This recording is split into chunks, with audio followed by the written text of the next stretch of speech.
Willkommen zu dieser Tarotkartenlegung. Ich stelle für euch die Frage, beziehungsweise schaue ich für euch, warum eine bestimmte Person in deinem Leben war. Ja, also die konkrete Frage ist, warum war diese Person in deinem Leben? Ihr könnt hier auf bis zu 2 Personen schauen. Ich werde mir hier aber nur wesentliche Energien hernehmen, ja, sofern die auch erscheinen möchten. Das heißt, diese Legung ist nur für euch, wenn ihr wirklich auf eine Person schauen wollt, wo, wenn ihr euch selbst fragt, warum diese Person auch wirklich in eurem Leben war. Ja, wenn ihr das selbst für euch bisher nicht klarstellen habt können, analysieren habt können.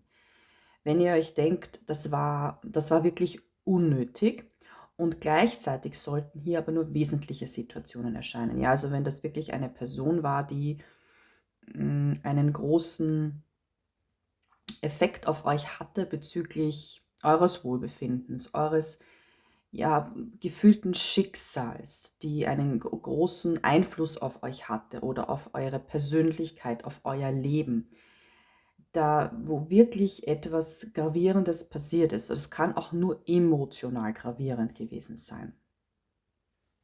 Ja, für diese Personen ist diese Legung. Ich möchte nicht unbedingt auf Oberflächliches schauen. Okay. So, mit dem Haunted House Tarot. Und die 2 Steine sind weiß und schwarz.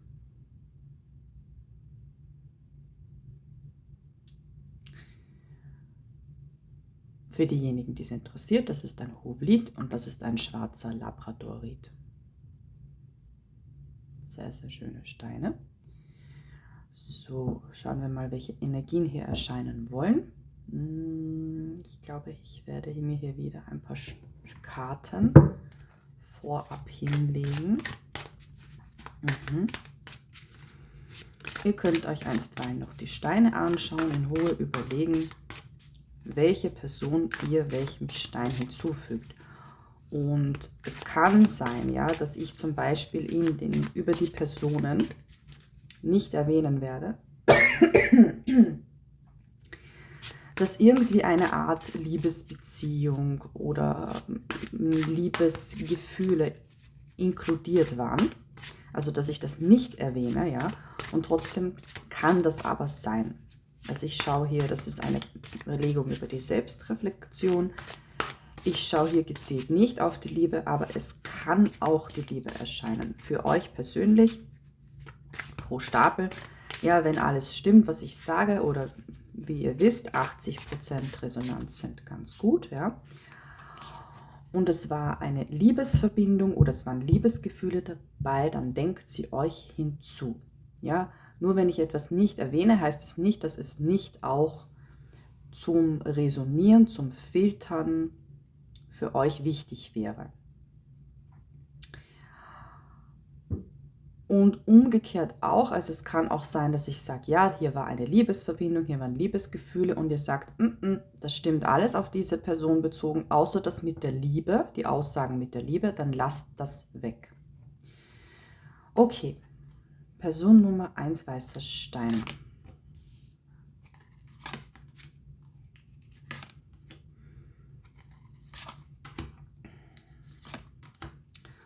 Und der schwarze Stein.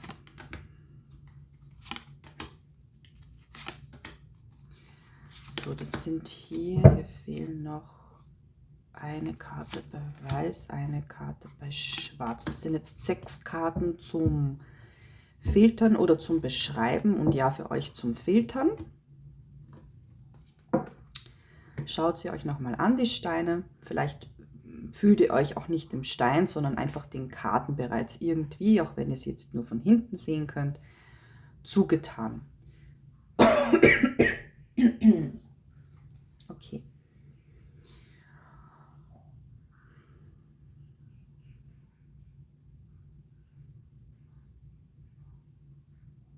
Und Zusatzkarten ziehe ich dann natürlich, wie immer. Gut, dann fange ich an mit dem weißen Stein. Auf wen schauen wir? 10 der Kelche. Hier war in der Vergangenheit mit dieser Person alles wunderbar. Entweder das, ja nicht nur, aber unter anderem zu einem bestimmten Zeitpunkt, oder was ja auch sein kann, das ist nämlich so eine extreme Karte der Freude und auch hier des gewünschten Familienglücks. Was ja auch sein kann, was ich auch spüre, ist, dass hier, ja, das quasi wie bei 7 der Kelche ist, dass ihr euch vorgestellt habt, mit dieser Person jetzt in das absolute Liebesglück zu gehen. Ja, hier war die Vorfreude quasi dann so riesig. Ja, ging bei euch einigen wahrscheinlich wirklich um die Liebe, um einen Mann, der euch nicht entgegengekommen ist, was die Liebe betrifft, ja, der sich euch nicht geöffnet hat. Oder aber auch ein Mann, der sich zuerst geöffnet hat und dann quasi, ja, vielleicht auch offiziell, dass bei ihm dann die Gefühle verblasst sind. Das kann hier auch sein.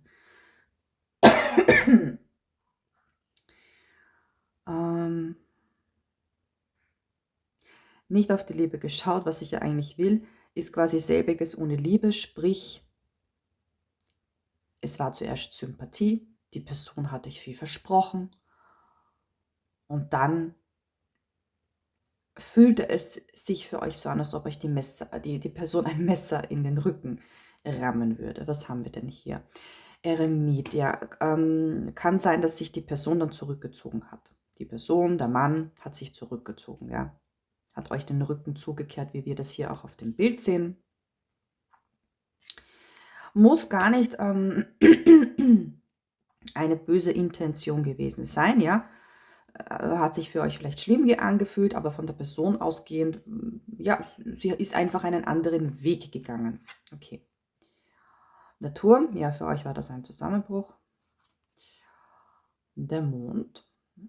Vielleicht auch so ein bisschen hier die Ungewissheit, warum, was war natürlich der Sinn oder was war eigentlich für diese Person das Sinn? Ja, was hat der Person das gebracht? Warum hat sie dann das, was davor war, das ganze Positive überhaupt mit mir gemacht, ja?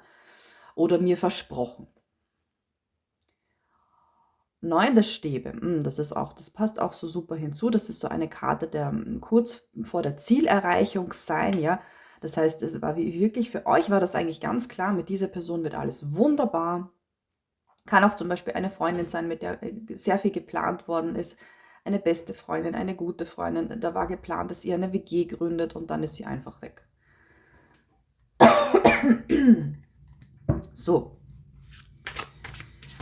Das waren die Filter. Ja, entweder ihr resoniert oder nicht. Ich hole mir in meinen Legungen immer die wesentlichsten Situationen. Ich möchte damit Menschen helfen. Es bringt mir nichts, wenn ich nur so, ich meine, es kann auch vorkommen, aber ich möchte eigentlich immer ein bisschen tiefer schauen, ein bisschen auf die Problemsituationen, weil das einfach fürs Helfen am besten ist. So.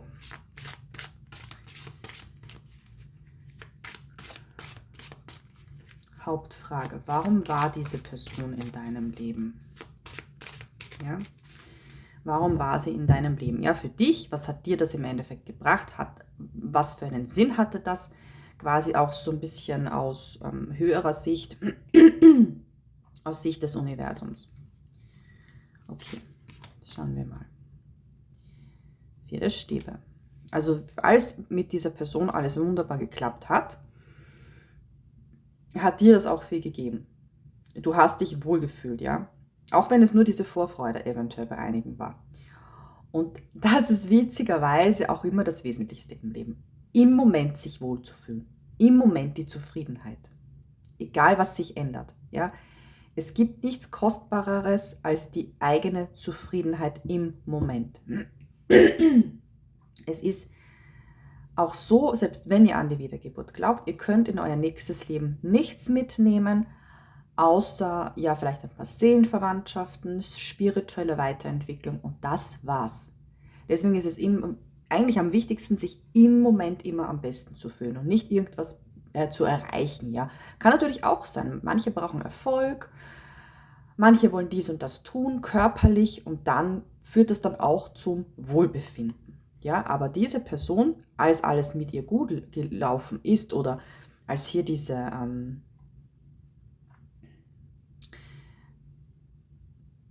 ja auch diese nur die Vorfreude war, hat euch das in gut getan. Und da ging es wahrscheinlich auch ein bisschen so um die Gesundheit, ja. Denn das Wohlbefinden, ja, so ein Aufblühen des Wohlbefindens kann sich auch auf die Gesundheit auswirken. Das war für euch daher etwas sehr, sehr, sehr Gutes, etwas Gesundes im Endeffekt auch, ja. Und wenn es für diejenigen jetzt nicht, ich sage mal, wenn ihr damals sehr, sehr jung, sehr vital wart, ja, das eigentlich quasi fast egal gewesen wäre, auf die Gesundheit bezogen, dann war es eben nur dieses Wohlbefinden, ja. Ich schaue noch ein bisschen weiter. Die Herrscherin. Hier war auch irgendwie, waren hier auch Pläne im Spiel. Wie soll ich das sagen? Ihr wart in einer Situation, wo ihr bestimmt habt, ja, wo ihr gesagt habt, ja, das finde ich gut, wenn ich daran denke, ich möchte, dass das so und so und so läuft, ja. Ihr habt euch da quasi für etwas entschieden, ihr habt eine Entscheidung getroffen. Und da kamt ihr ein bisschen so in eine Art von Stärke, in eine Art bestimmende und somit auch selbstbestimmende Energie. Ja, dass ihr wirklich gezielt eine Entscheidung getroffen habt, ja, oder diese Entscheidung geplant habt. Und das hat euch auch stärker gemacht. Das hat dann gar nichts mit dieser Person zu tun. Die Person war dann quasi, wenn jetzt auf diese eine Karte bezogen, war diese Person einfach nur ein Mittel zum Zweck.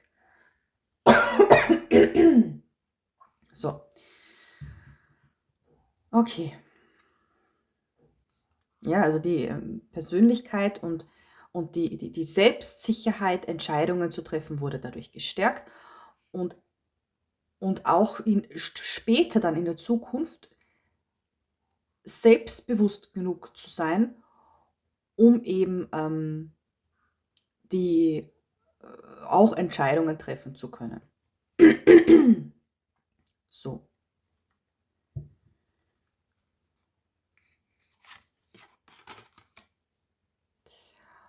Dann haben wir die Welt.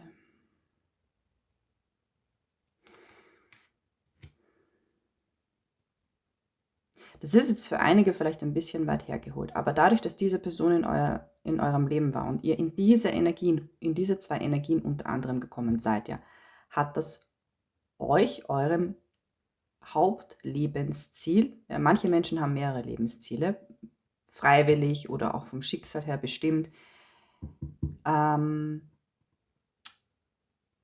näher gebracht.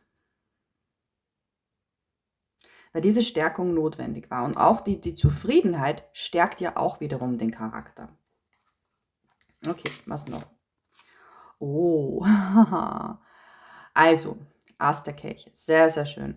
Wenn das hier wirklich um die Liebe geht, ich schaue vielleicht gleich noch auf die Freundschaft, dann hat euch das auch so einen Weg geebnet für die wahre Liebe, für die eigentliche wahre Liebe, ja. Hier geht es jetzt gar nicht so sehr um Prinzipien oder Dominanz oder Stärke oder Durchsetzen, sondern eher, was möchte ich unbedingt haben an einer Person? Das könnt ihr dann aber auch auf die Freundschaft beziehen, ja? Was möchte ich unbedingt haben, ja? Beziehungsweise inwiefern euch diese Person enttäuscht hat, ja? Darüber habt ihr euch dann gedacht, so möchte ich das nicht mehr haben, ja? Sobald ich sehe, okay, dieser Punkt ist gekommen, das ist für mich gleich eine rote, heißt das Red Flag, ein Warnzeichen, ja? Dann weiß ich genau, diese Person harmoniert mit mir nicht, egal ob freundschaftlich oder auf die Liebe bezogen. Ja? Das hat so euch eigentlich eine Klarheit gegeben in den Emotionen, auf Emotionen bezogen, was ihr wisst, was ihr für euch wollt. Okay, so, was noch? Okay, manche sind auch wirklich dadurch strenger geworden und haben auch vielleicht ein bisschen einen besseren Gerechtigkeitssinn entwickelt. Ja, das ist jetzt hier ein bisschen so eine Nebenenergie. Kann auch sein, dass sich bei einigen die Moral gestärkt hat. Kann auch natürlich sein, dass ihr dadurch sogar zu einem besseren Menschen geworden seid, indem ihr euch sagt, okay, so wie diese Person sich verhalten hat, so wie ich mich wegen dieser Person gefühlt habe, so möchte ich niemals, dass eine andere Person sich wegen mir fühlt. weil ich das nicht korrekt finde. Und ohne dieses Erlebnis wärt ihr nie darauf gekommen. Ja, also oft sind die schlechten Erlebnisse so ein richtiger Augenöffner. So.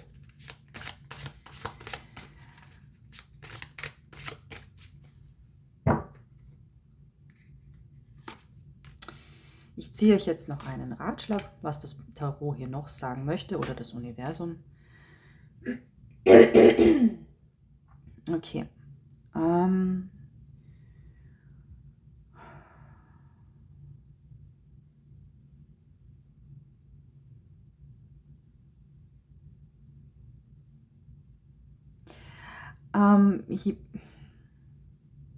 Es kann auch mit diesem gesamten Erlebnis mit dieser Person zu tun haben, aber hier sagt das Universum, generell in deinem Leben, besonders in nächster Zeit, sei nicht anderen Menschen gegenüber hinterhältig. Ja, mach nicht.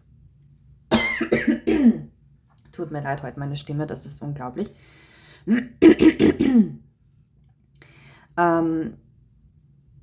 Mach nicht irgendetwas Hinterhältiges, wodurch du etwas erringst, ja, wo du siegst, wo du dich als Siegerin fühlst, nicht über diese Person, sondern diese Person wäre dann auch so ein Mittel zum Zweck und du bekommst damit aber etwas, ja.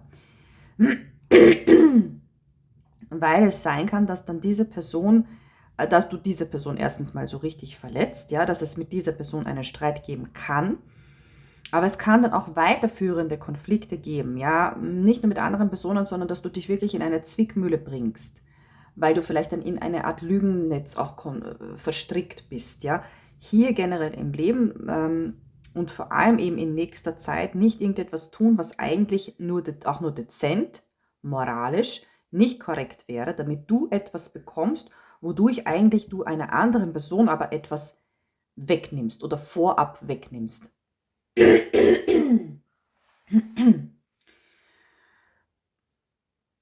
Ja. Ja, da gibt es auch diesen Spruch. Moment, jetzt muss ich kurz überlegen.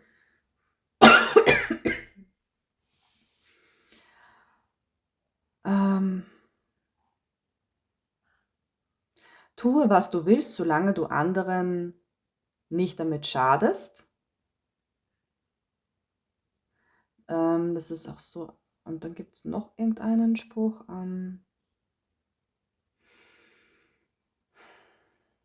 Ja, in dem Sinne, also das war jetzt eher so, das kenne ich von der Esoterik.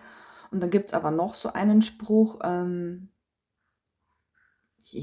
fällt jetzt wörtlich nicht ein, aber vom Sinn her, tue anderen nicht das an, von dem du auch nicht möchtest, dass es dir angetan wird. Ja. Ich rede hier nicht von Gerechtigkeit und von Rache. Oder von Reaktion auf Aktion. Das muss ich jetzt auch hinzusagen. Ja, das ist jetzt auch von mir so ein Impuls. Sondern das ist, wenn von euch der erste Schritt kommt bezüglich irgendetwas leicht, auch wenn auch nur dezent unmoralischem.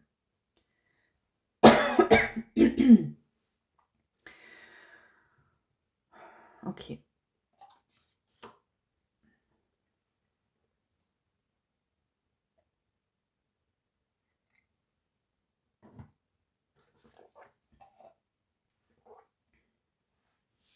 Ja, das passt hier so. Gut. Wenn euch dieser Stapel irgendwie geholfen hat, vergesst bitte nicht den Daumen nach oben, um mir zu danken. So könnt ihr mir Danke sagen. Okay. Diese Karten nehme ich zurück. Die Beschreibungskarten bleiben hier liegen. Und ich gehe über zu dem schwarzen Stein.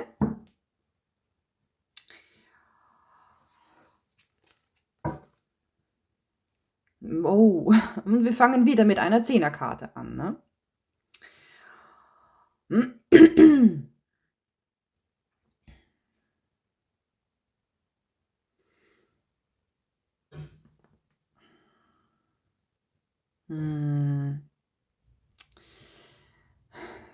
Das sind hier nicht so klare Energien. Was mir hier gleich am ehesten reinkommt, ist, dass eine Person euch hier irgendetwas weggenommen hat.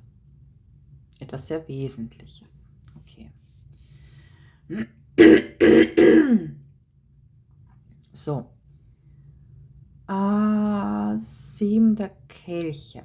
Kann etwas gewesen sein, das ihr schon länger haben wolltet und die Person hat es euch weggenommen. Es kann auch sogar eine Art Lebenswunsch, ein Lebensziel, ein Traum, was auch immer gewesen sein. Und diese Person hat das euch weggenommen. Mir kommt hier sogar rein die Tendenz, dass diese Person das mit Absicht gemacht hat. Ja, wird jetzt nicht auf alle zutreffen. Das Rad, ja, das habe ich auch gleich gespürt, das war Schicksal. Also das hat wirklich so sein sollen. Das ist jetzt auch kein Zufall. Ich meine, Zufälle gibt es sowieso nicht. 3 der Stäbe. Manchmal brauche ich mehr Karten. Das ist interessant. Zusammenhang. Oh, Königin der Stäbe. Also hier wurde auf jeden Fall euer Stolz verletzt. Hier wurde euer Stolz extremst angeknackst, ja?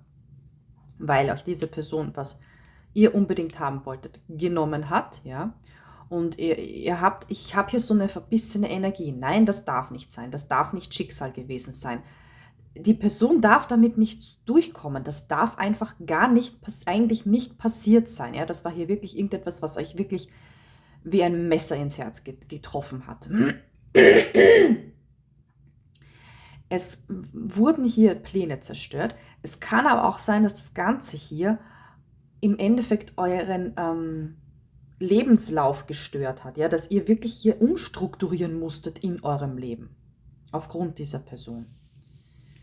Ja, das kann hier wirklich sehr extremst sein. Ich habe hier wirklich gesund stolze Frauen, deren Stolz eben verletzt wurde, deren Ego verletzt wurde. Also Ego ist eigentlich eher was Schlechtes. Kann auch sein, dass ihr das nicht so direkt spürt. Ja, manche Frauen stehen nicht zu ihrer Dominanz, zu ihrer Autorität, zu ihrem Strengsein. Die nennen das dann einfach nur, ich bin verletzt worden, ich bin gekränkt worden, es hat mich ein bisschen gestört, irgend sowas, ja. Ich kenne mich bei den ganz jungen Generationen nicht aus und ich muss sagen, es interessiert mich auch nicht. Aber ich sage jetzt allgemein, sind immer noch so erzogen worden, ja, die Kelten waren das erste patriarchalische Volk, dass wir Frauen unsere Autorität und unseren Stolz nicht ausleben. Oder dass wir es zumindest nicht so benennen. Und das ist eigentlich etwas ganz Tolles. So. 8 der Kelche. Es kann hier sein, dass sich die Person auch heimlich, still und leise davon geschlichen hat. Oder während die Person gegangen ist, war das für euch schon ein emotionaler Zusammenbruch. Mit emotional meine ich hier nicht unbedingt Liebesgefühle. Das kann hier auch sein eine richtige Kränkung, eine richtige Stolzverletzung, ja. Oder eben auch nachdem, also wenn Sie zum Beispiel, ihr habt nicht mitbekommen, dass die Person ging, dann war das nachher ganz schlimm für euch, ja. Hier ist hier sogar, da hinten, hier ist die Dame, ja. Und hier ist sie so das Haus. Ja, das Haus steht ja auch für das Materielle, für das Eigentum. Es kann hier auch um was Finanzielles gehen, muss aber nicht. Kann euch auch quasi nur unter Anführungsstrichen den Boden unter den Füßen weg gezogen haben. Okay. Ja, mehr fehlt, das sollen hier nicht sein. Entweder ihr resoniert oder nicht.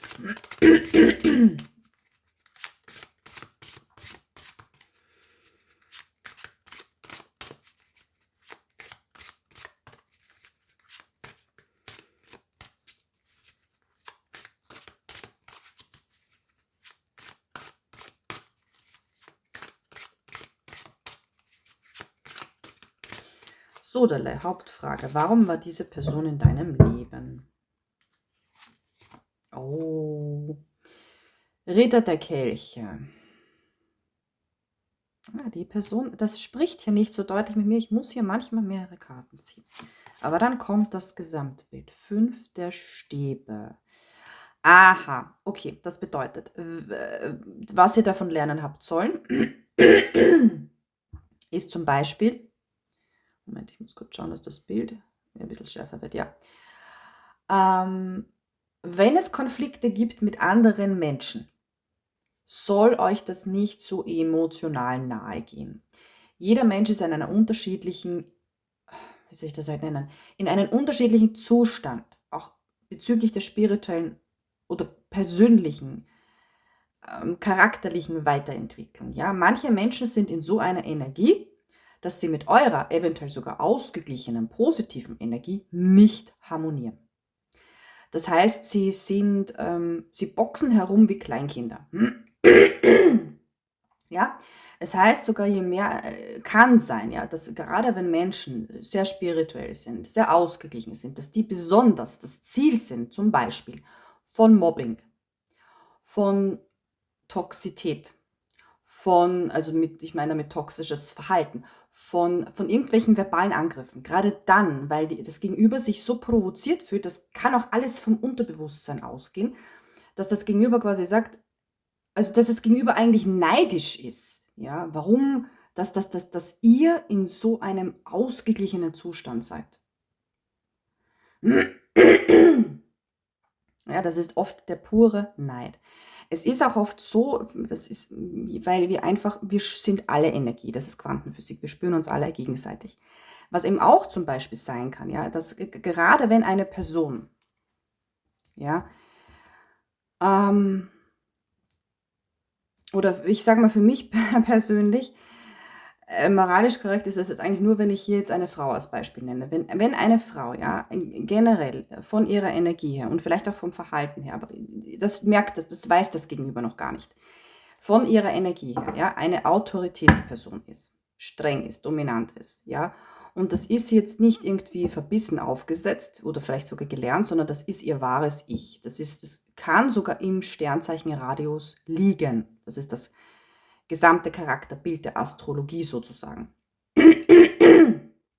Ja, und sie hat nicht einmal irgendwas gemacht. Sie hat nichts gesagt, etc., etc., etc. Das Gegenüber spürt das und fühlt sich sowas von provoziert, weil das Gegenüber nicht in einer ausgeglichenen Energie ist, nicht in der Energie ist, weil wenn das Gegenüber, ich sage einmal genau so, sagen wir, das ist jetzt eine andere Frau und die ist in einer genauso dominanten Energie, dominant, stark, nennt es wie ihr wollt, dann akzeptiert sie die andere Frau, weil sie in der ähnlichen Energie ist, ja. Wenn sie in einer schwächeren Energie ist, ja, und sie kommt mit sich selbst klar, wie sie ist, dann kommt sie auch mit dem Gegenüber klar. Wenn sie aber selbst unausgeglichen ist, ja, wenn sie am ehesten, wenn sie nicht so stark, dominant etc. ist und sie kommt nicht damit klar, das heißt, sie steht nicht zu ihrem wahren Ich, sie ist unausgeglichen, ja, dann fühlt sie sich automatisch von dieser anderen starken Frau provoziert, von ihrer Energie und geht sie genau deswegen auf diese Frau los. Sie findet sie entweder nur unsympathisch, kann sie nicht leiden oder sie geht auf sie los, ja, also verbal. Ja, toxisches Verhalten, schnippisches Verhalten, spöttisches Verhalten, feindseliges Verhalten, was auch immer. Und das hat nichts damit zu tun, ob diese Frau, die angreift, ja, gerade im Moment eine negative Situation hat. Sondern das ist wegen ihr selbst, wegen ihrer eigenen Persönlichkeit. Das passt hier wunderbar hinzu, ja. Oft greift Person A Person B nur deswegen an, weil Person A einfach unausgeglichen ist. Und Person B kann gar nichts dafür. Ja? Und hier sagt eben das Tarot, wenn es Konflikte gibt, ab sofort in eurem Leben, nehmt es nicht zu emotional auf. Meistens ist das Gegenüber entweder in einer unausgeglichenen Energie und hat was gegen euch, obwohl ihr das gar nicht verdient habt, obwohl ihr euch nichts zu Schulden kommen habt lassen.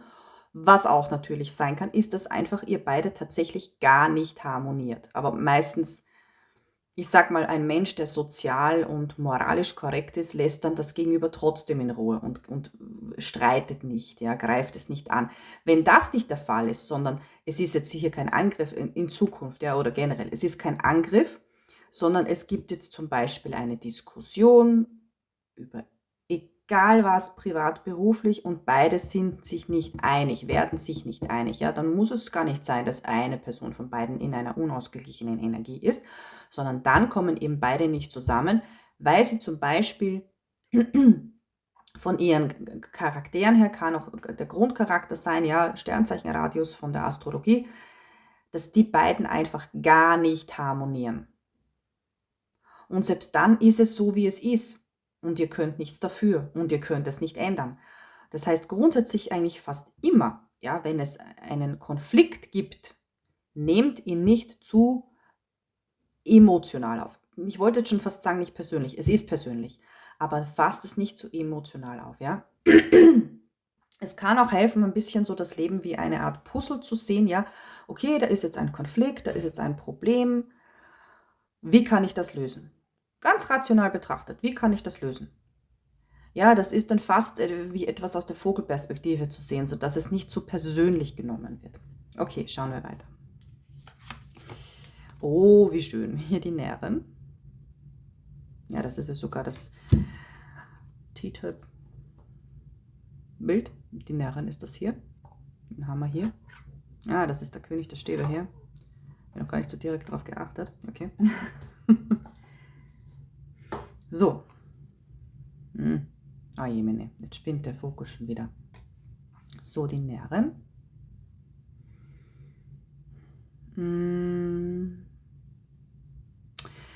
Hier gilt es einerseits zu lernen und andererseits auch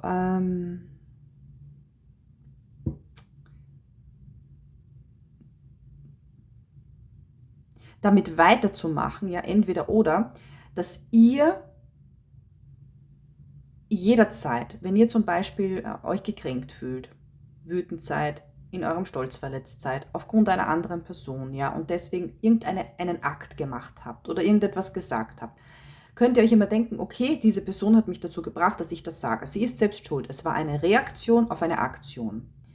Aber ich möchte jetzt für mich mehr im Reinen sein. Ich möchte jetzt für mich mehr ausgeglichen sein. Ich will mich nicht mehr aufgrund dieser anderen Person aufregen. Schaut, erlaubt euch selbst. Ihr habt die Erlaubnis dazu, ja, das sagen hier die Karten. So blöd das klingt, immer wieder eure Meinung zu ändern, euren Gemütszustand zu ändern und quasi in einer Situation sozusagen von vorne zu beginnen. Das heißt, neue Stunde, neue Möglichkeit, neuer Tag, neue Möglichkeit. Okay, ich habe so reagiert. Ich bin wütend auf diese Person gewesen. Aber ich entscheide mich dafür, jetzt nicht mehr wütend zu sein, weil ich es nicht möchte und ich habe das Recht dazu und die Stärke dazu, hier meine Meinung zu ändern. Das ist keine Schwäche, dass dann plötzlich vielleicht meine Umgebung oder diese Person merken könnte oder könnten, oh, jetzt ist sie auf einmal nicht mehr wütend. Hat sie Gemütsschwankungen? Nein, das ist ein ganz normaler Entwicklungsprozess, wie soll ich das sagen, ein Gemütszustand, Entwicklungsprozess auf eine Person, auf eine Situation bezogen. Und das ist was ganz Normales und Menschliches und absolut keine Schwäche. Nein, wenn ihr immer wieder reflektiert und dann sogar wie ihr über etwas fühlt, wie ihr empfindet, ja, wenn ihr das ändert, das ist eine Weiterentwicklung. Das ist nichts Schlechtes, das ist nichts Schwaches, ja. Und wenn ihr glaubt, andere Menschen sehen euch dadurch als Schwäche an, ja, dann täuscht ihr euch, sagen hier auch die Karten. Ihr täuscht euch damit.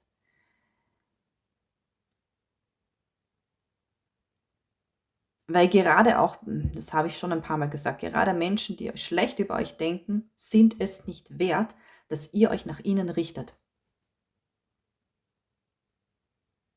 Weil das bedeutet sonst, ihr richtet euch, eure Persönlichkeit und euer Leben erstens mal generell nach anderen Menschen und zweitens spezifisch nach anderen Menschen, die das ja gar nicht wert sind, weil sie nicht mindestens neutral euch gegenüber gestellt sind, sondern zumindest was diese Person, was diese Situation oder was dieses Denken betrifft, gegen euch sind.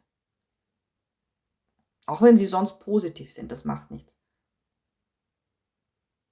Also auch bei einer zum Beispiel besten Freundin, ja, sie ist immer mit euch eurer Meinung, was jetzt ein unrealistisches Beispiel ist. Und bei einer Sache ist sie gegen eure Meinung. Ich sage jetzt mal, ich nehme jetzt als blödes Beispiel ein Kleidungsstück. Grüner Pulli. Ihr liebt diesen grünen Pulli, neu gekauft. Und die eine beste Freundin sagt, der ist so hässlich.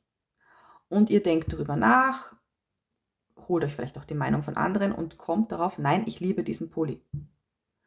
Gerade dann solltet ihr euch, auch wenn mit dieser Person sonst alles positiv ist, nicht nach ihr richten, sondern diesen grünen Pulli verdammt nochmal tragen.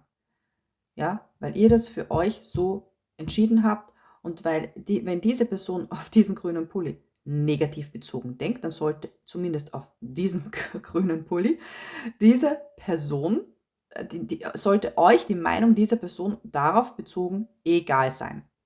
Sonst, die Antifolge wäre, ihr richtet euch sonst nach dieser Person, nach ihrer Meinung. Und das ist schwach. Und das ist jetzt eigentlich ein wunderbares Beispiel gewesen, dass man eben sich auch nicht nach einer Person richten soll, auch wenn da alles sonst immer positiv ist. Und einmal denkt sie irgendwie über etwas negativ, richtet euch nicht nach ihr. Weil das bedeutet das bedeutet das Gleiche. Ihr richtet euch nach ihr. Und ihr lebt für euch und ihr tut etwas für euch und nicht für eine andere Person. Weil das ist ihre Meinung, das ist ihre Ansicht. Das gehört zu ihrem Selbst, nicht zu eurem Selbst. Okay. Weiter geht's. Oh, heftige Karte, schöne Karte. Die Banshee. Die Todesbanshee, der Tod.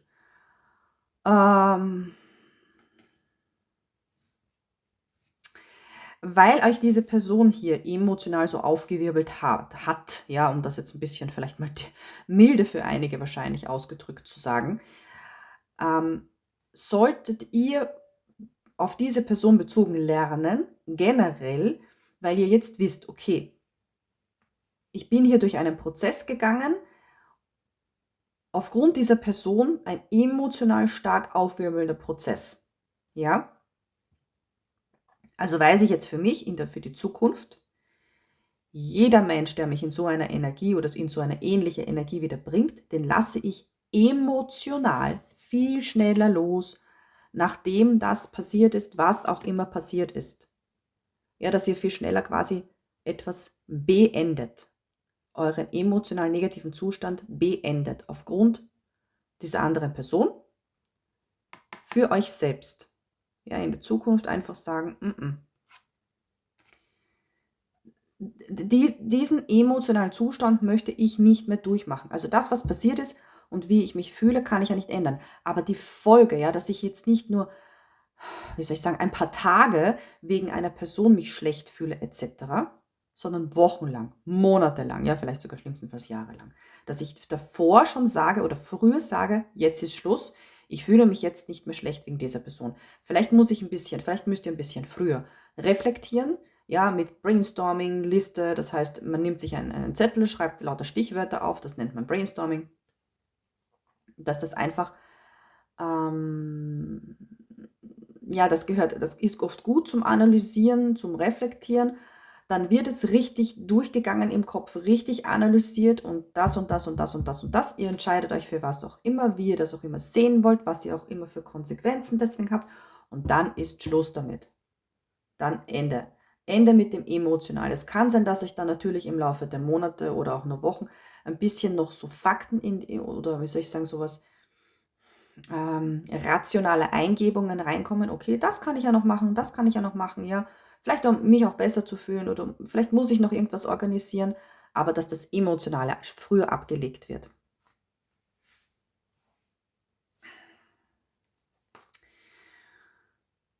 Okay, so.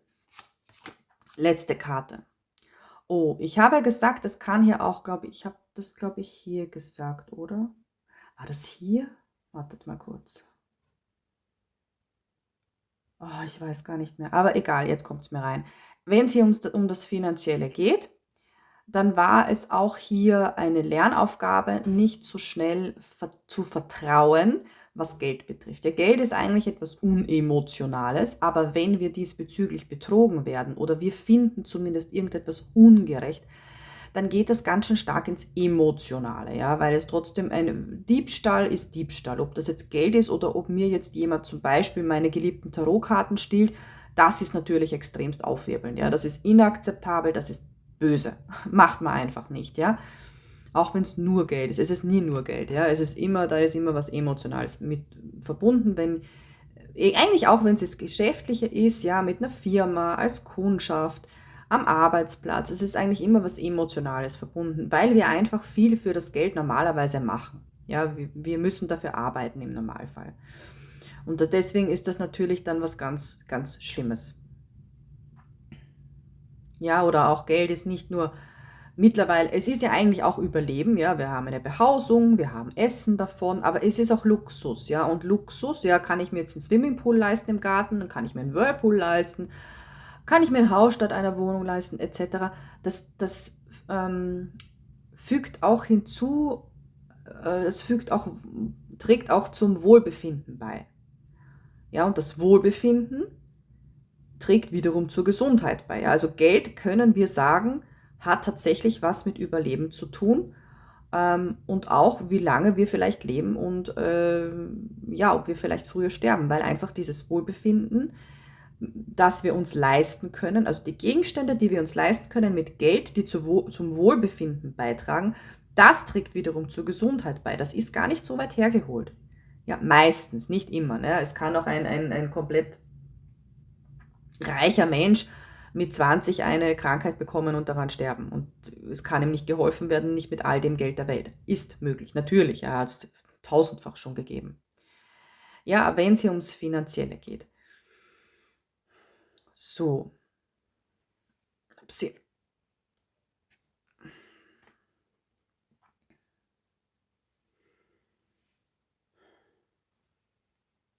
Also, wenn es hier ums Finanzielle geht, dann ist hier die Botschaft, das, was ihr lernen sollt, keinen Vertrauensvorschuss geben, was Geld betrifft. Ja? Gar nicht. Es wird sogar in der Psychologie empfohlen, niemals Geld herzuborgen. Nicht Freundinnen, nicht mal Verwandten. Ja? Und selbst das Problem ist, ja, es gibt ja sowas wie ein Darlehenvertrag. Und selbst dann ist es die Möglichkeit, weil es schön und gut, was am Papier steht, ja, aber selbst kann es dann sein, dass in der Praxis der Mensch euch niemals das Geld zurückgeben kann, weil er es nicht kann, weil er es nicht hat. Da bringt euch das am Papier nichts, ja. Also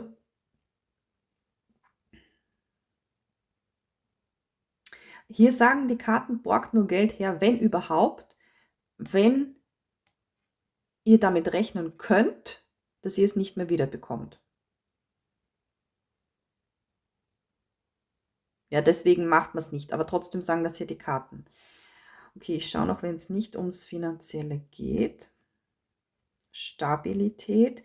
Ja, es kann hier auch irgendwie um eine Behausung gehen. Da sagen hier auch die Karten, schau, dass du dich absicherst, ja. Du kannst am ehesten bezüglich Vertrauen etc., ja, kannst du am ehesten noch bei Verwandten wohnen, wenn das mal sein muss. Ja, zum Beispiel, es gibt eine Naturkatastrophe, ja, dann zieh am ehesten zu Verwandten. Aber das Problem ist, da ist noch am ehesten das Vertrauen möglich. Das Problem ist nur, wenn du jetzt zum Beispiel in einer WG wohnst, geschweige denn, wenn du bezüglich der Liebe zu einem Mann ziehst, ja, da bist du nie stabil, da hast du keine Stabilität, ja. Der Mann kann dich jederzeit raushauen. Aus der WG kannst du jederzeit rausgeschmissen werden. Mach das nicht. Schau, wo du wohnst, dass das dir gehört, ja, oder dass du zumindest die Erbin bist oder dass das zumindest Verwandte sind, ja, wo du am ehesten noch vertrauen kannst diesbezüglich. Hier geht es auch um die Stabilität bezüglich des Wohnplatzes. Dann hast du das auch irgendwie, ja, deswegen diesbezüglich lernen sollen, oder wenn ich dir das jetzt sage, selbst wenn du das bis jetzt noch nicht gewusst hast oder so erkannt hast und du sagst, doch, eigentlich wäre das logisch, dass ich durch diese Situation, durch diese Person das eigentlich lernen sollte, ja, dann hätte ich dich jetzt darauf aufmerksam gemacht. Das ist auch möglich. Okay.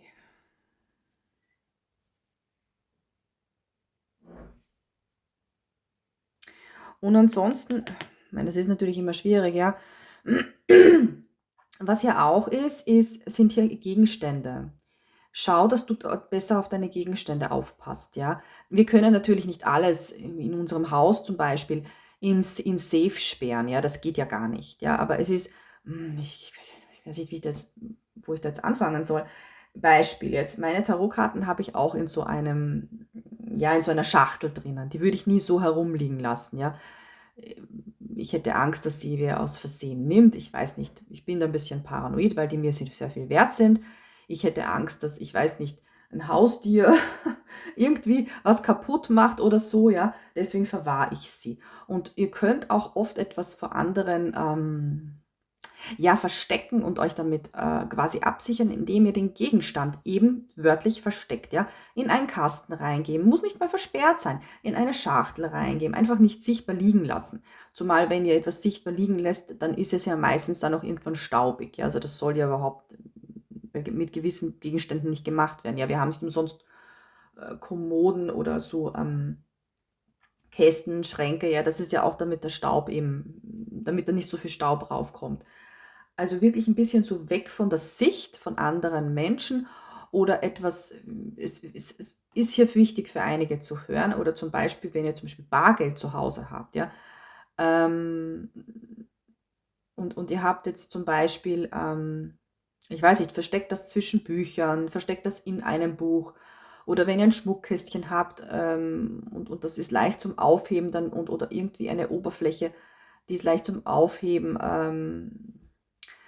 dann könnt ihr es da drunter schieben. Ja, so ein bisschen, hier geht es ein bisschen so ums Horten und um die eigene Gegenstände auch abzusichern vor anderen. Ja, vielleicht hat diese Person euch sogar was gestohlen, ähm, was eben so herumgelegen hat und wo ihr vielleicht auch im Nachhinein erst draufgekommen seid, Herrst, das war eigentlich eher für mich viel finanziell wert oder war mir jetzt doch emotional was wert und jetzt bekomme ich es nicht mehr. Ja, und wäre es nicht so offensichtlich herumgelegen, dann hätte es diese Person mir wahrscheinlich nicht weggenommen. Vielleicht hat die das auch mit boshafter Absicht gemacht. Ja, war so oder ihr denkt das so.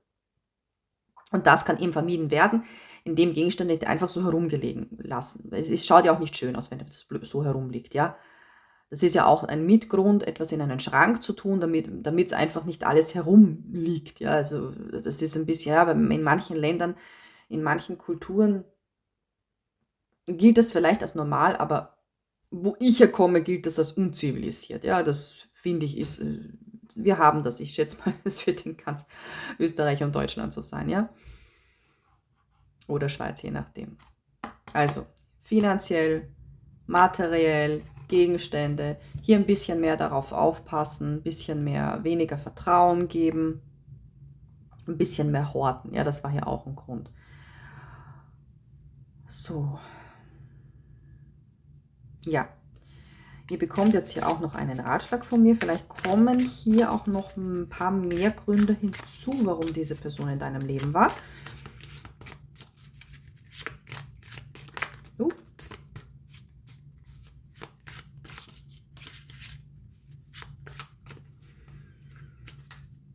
So, schauen wir mal. Oh, 9 Münzen. Damit du dich wieder besser fühlen kannst. Damit du dich besser fühlen kannst, nachdem diese Person weg ist. Ja. Weil wenn du dann mit dir ins Reine kommst, vor allem, ich sag mal, ich muss wieder schauen, dass der Zoom passt. So. Vor allem, wenn du jetzt diese Legung gehört hast, ja, und du kannst jetzt vielleicht besser mit dieser Person abschließen, dann wirst du umso mehr in dein Wohlbefinden kommen. Ja, weil das auch ein bisschen stark macht, sich selbst quasi, ja, wie einzugestehen, ich bin froh, dass diese Person erst in meinem Leben war und jetzt weg ist, weil ich dadurch stärker geworden bin. Ich weiß, worauf ich jetzt mehr achten muss. Ich weiß, dass ich auf mich mehr achten muss.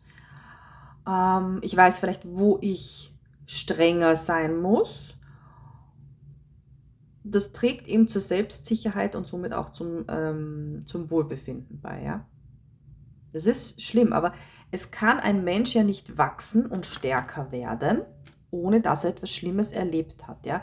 Wir können schon auch aus den Fehlern anderer lernen, ja. Oder durch Bücher etc. Das ist möglich, ja. Aber so richtige Widerstandskraft, so Resilienz könnt ihr nur lernen, indem ihr selbst immer wieder auf Hindernisse stoßt und Probleme lösen müsst oder euch irgendwie überwinden müsst oder etwas verarbeiten müsst, ja. Das macht resilient, das macht tatsächliches Selbstbewusstsein.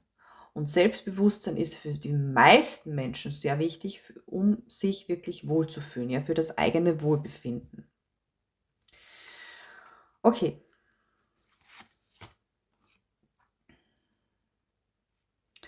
4. Kelche. Was sollst du daraus lernen? Ja, lehne Menschen ab, sobald sie dir nicht passen. Kein Mensch, der in dein Leben kommt, ist vom Schicksal her für dich bestimmt. Es kann eine Seelenverwandtschaft sein, ja. Du musst aber noch lange nicht deswegen, nur weil du, auch wenn du eindeutig spürst, oh, mit dieser Person bin ich seelenverwandt, die kenne ich von einem früheren Leben, bla bla bla. Das heißt nicht, dass du mit ihr in diesem Leben Kontakt haben musst. Wer sagt dir das denn? Wer darf dir das denn aufzwingen? Das Universum? Nein, das macht das Universum nicht. Ja, selber selbstbestimmend sein bezüglich, ich nehme diese Person nicht oder nicht weiterhin in meinem Leben an. Komplett selbst und frei bestimmen. So, ja, also das ist jetzt auch der Ratschlag hier.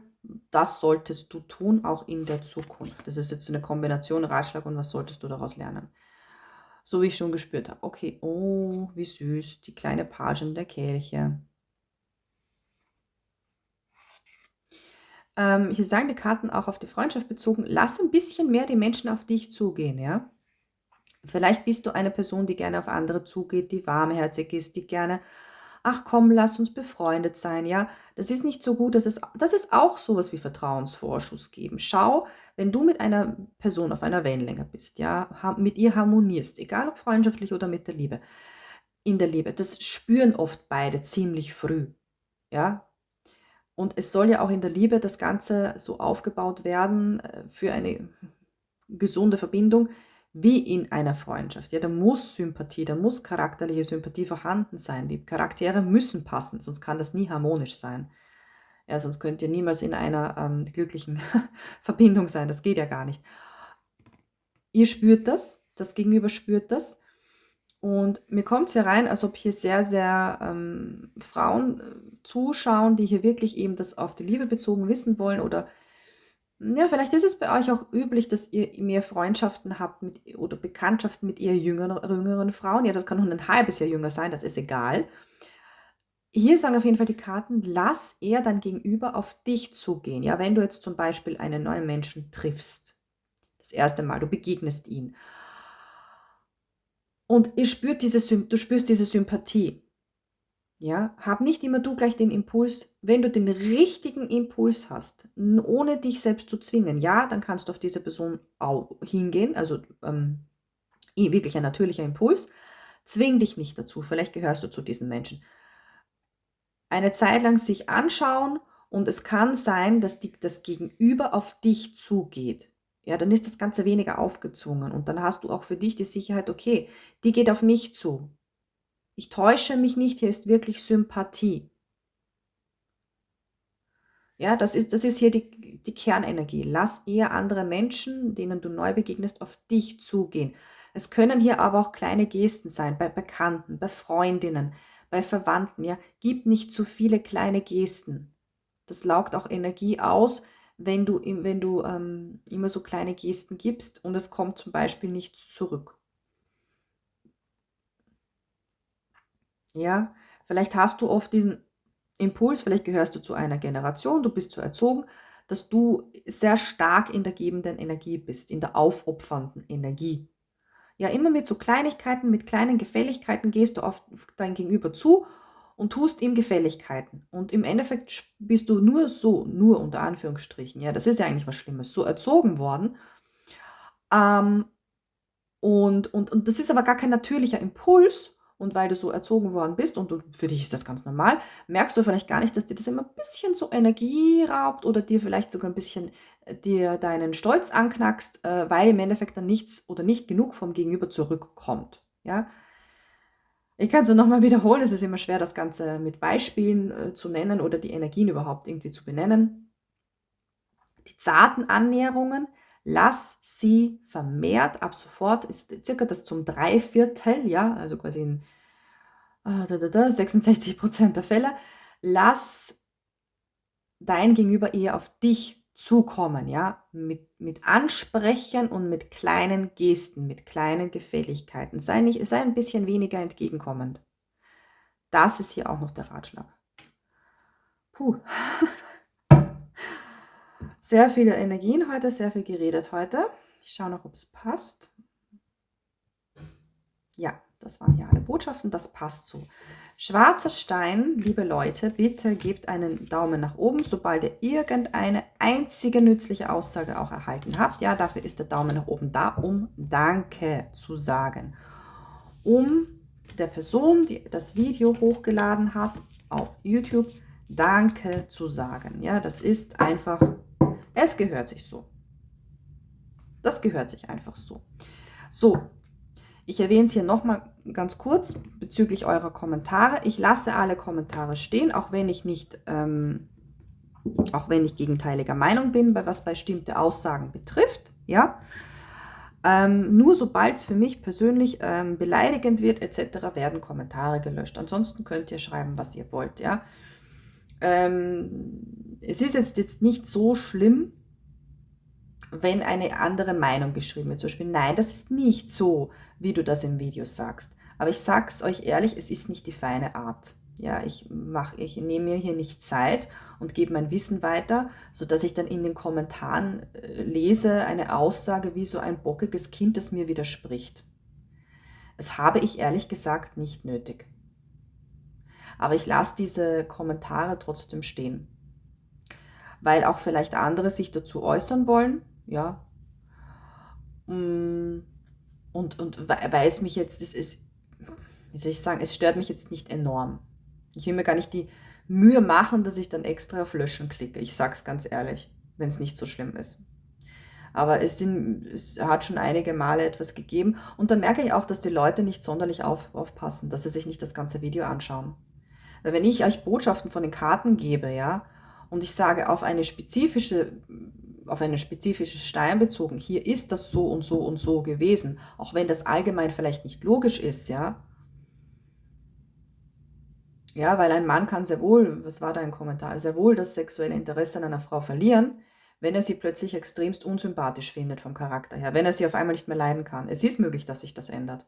Und irgendwas war hier scheinbar, was ich gesagt habe in einer Legung und dann kam so, nein, das kann nicht sein. Also ein richtiger Widerspruch, ja. Oder ich habe schon so oft gesagt, eine Frau sollte von Anfang an laut Psychologie unflexibel sein und nur einen Mann für sich annehmen, der flexibel ist. Und das bedeutet auch, sie sollte von Anfang an unbequem, anspruchsvoll und kompromisslos sein. Ich habe es schon so oft erwähnt. Nur das gilt in der Psychologie als gesund und damit könnt ihr eine gesunde Verbindung aufbauen. Die Frau hat nicht kompromissbereit zu sein. Von Anfang an nicht. Sie hat ihre Prinzipien. Und dann lese ich in einem Kommentar, Kompromissbereitschaft dürfen beide mitbringen. Das sollen beide mitbringen. Nein, dann hat die Person nicht aufgepasst, ja, oder sie glaubt mir nicht. Ich weiß es nicht. Ja, und wenn ich habe immer gesagt, ich gebe ein Herzchen, wenn ihr mir Danke schreibt. Ja, aber wenn ihr mir Danke schreibt und dann kommt irgendwie ein Widerspruch oder eine Kritik, dann kann ich kein Herzchen geben. Das geht nicht. Oder ich lösche es wieder. Ich weiß es nicht. Es ist einfach irrsinnig mühselig, hier viel Energie und Zeit reinzustecken und dann, ich sag mal, ja, brauche ich mir gewisse Kommentare eigentlich nicht antun. Aber für alle, die liken, für alle, die Danke schreiben, danke euch dafür. Ja. Okay, irgendwas wollte ich noch erwähnen. Moment.